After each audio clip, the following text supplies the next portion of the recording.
Deixa eu voltar a conversar com o analista de política Théo Cury para falar exatamente dessa questão das emendas, porque exatamente no dia em que o Congresso aprova a LDO com um calendário para pagamento das emendas, o Supremo barra aquelas que são empenhadas por deputados que não estão no Brasil, Alexandre Ramagem, Eduardo Bolsonaro. Só para citar dois. Para além do efeito prático dessa decisão, Théo, quais foram os recados passados pelo ministro Flávio Dino nesse despacho?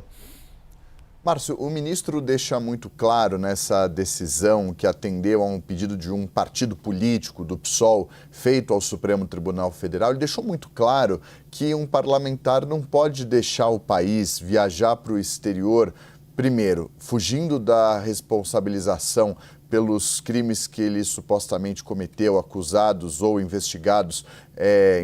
pela Polícia Federal ou acusados pela Procuradoria-Geral da República, levando em consideração o caso do Eduardo Bolsonaro. Eles não podem fugir do país e, ao mesmo tempo, continuar trabalhando como se nada tivesse acontecido. Esse é o principal recado passado pelo ministro Flávio Dino,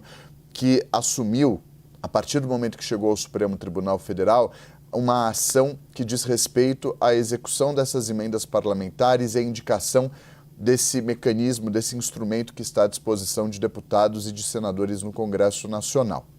Deixa, então, muito claro que um parlamentar não pode viajar para o exterior e, sem aviso prévio, nenhum dos dois avisou, lembrando, isso é importante deixar claro, a Câmara dos Deputados, essa viagem ao exterior, eles passaram por um processo, pelo menos o Eduardo Bolsonaro, de licença num primeiro momento, que já venceu na metade desse ano, e continuar indicando os recursos que um parlamentar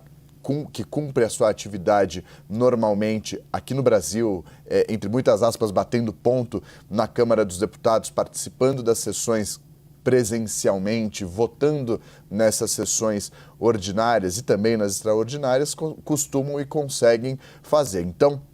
diante dessa atipicidade da situação dos dois que viajaram para o exterior para, driblar e fugir das responsabilidades e evitar uma responsabilização perante o Supremo Tribunal Federal, e o outro, evitar o início do cumprimento da pena que foi condenado pelo Supremo Tribunal Federal em setembro, que eles não podem continuar como se fosse um parlamentar que está aqui no Brasil atuando de uma maneira